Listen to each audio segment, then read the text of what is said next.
अल्हम्दुलिल्लाह वहदा वस्सलातु वस्सलामु अला मन ला नबी बअदा। मोहतरम सामीन, मुफ्ती शमाइल नदवी साहब और इसी तरीके से जावेद अहमद साहब के दरमियान जो खुदा के वजूद पर डिबेट हुई है, इस डिबेट के हवाले से आज आपके सामने कुछ बातें रखूँगा और कोशिश करूँगा कि आसान अंदाज में आपके सामने उस डिबेट का खुलासा भी रखूँ। ठीक है, इस डिबेट से सामीन एक बात तो ये वाज़ेह हुई पूरी दुनिया के सामने, पूरी दुनिया के लोगों के सामने, जिन जिन लोगों ने इसको देखा कि जी मुसलमान अपने ईमानियात पर भी, अपने अकायद पर भी, अपनी मजहबी अकायद पर भी अच्छे अंदाज से, मुदल्लल अंदाज से गुफ्तगू करने के कायल हैं, गुफ्तगू करने के कायल हैं, रोकते नहीं हैं। इससे एक ये बात तो वाज़ेह हुई, लेकिन यहाँ ये बात भी वाज़ेह रहे सामीन कि ये गुफ्तगू ऐसा बंदा करे जो मुसलमानों की तरफ से इस फील्ड का माहिर हो, इस फील्ड का माहिर हो, जैसा कि मुफ्ती शमाइल नदवी साहब इस फील्ड के माशाल्लाह माहिर थे। तो फिर इन गुफ्तगुओं से अल्हम्दुलिल्लाह फ़ायदा होता है, जैसा कि इस गुफ्तगू से भी फ़ायदा हुआ और इंशाअल्लाह आगे जाकर होगा। फिर इसी तरीके से सामीन, इस गुफ्तगू को संभालने वाली जो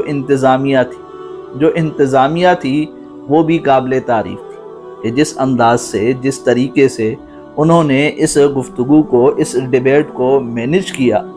और इसको संभाला, तो वो भी काबिल तारीफ़ है माशाल्लाह। बाकी मुफ्ती शमाइल नदवी साहब, उनके हवाले से भी कुछ बातें कर दूँ। देखें, हम मुफ्ती शमाइल नदवी साहब को इस डिबेट से पहले जानते नहीं थे, सीधी सी बात है, हमने उन्हें सुना नहीं था। इस डिबेट के ज़रिए हमारे सामने उनका तारुफ है। ठीक है, यहाँ पर एक बात ये समझने की है कि जो मुनाज़र होता है ना, मुनाज़र, उसके अंदर वो बातें होनी चाहिए जो मुफ्ती शमाइल नदवी साहब के अंदर माशाल्लाह से नज़र आए। अल्लाह उन्हें मज़ीद हिम्मत और तौफ़ीक़ अता फरमाया।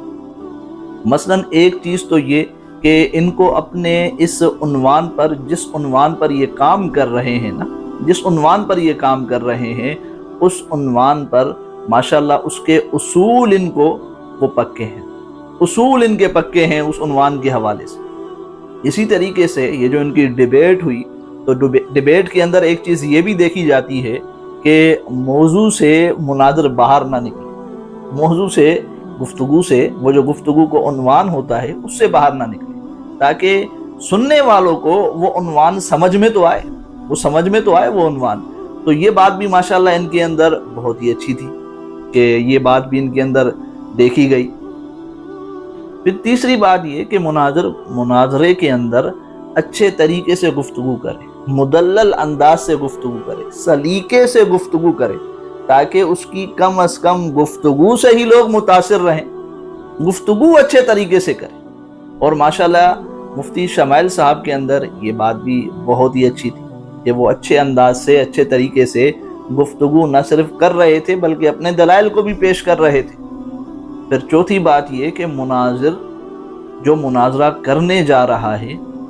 तो वो पहले से उन तमाम चीज़ों को तरतीब देता है कि जी मुझे क्या क्या बातें स्टार्टिंग के अंदर करनी है, शुरुआत के अंदर करनी है, फिर उसके बाद क्या बातें करनी है, एंड किस तरीके से करना है, वो सारी चीज़ें तरतीब दी जाती हैं। तो ये बात भी माशाल्लाह मुफ्ती शमाइल साहब के अंदर हमने देखी जो मुनाज़र के अंदर होनी चाहिए। तो ये तो मुफ्ती शमाइल साहब के हवाले से भी बातें थी और मुनाज़र के हवाले से भी कुछ बातें थी, ताकि हमने कहा कि चलें सामीन को भी कुछ फ़ायदा हो जाए कि अगर कोई जो है वो मुनाज़रे की फ़ील्ड से दिलचस्पी रखता है तो कोशिश करे इन बातों को अपनाए, क्योंकि मुनाज़रा अपनी ज़ात के लिए,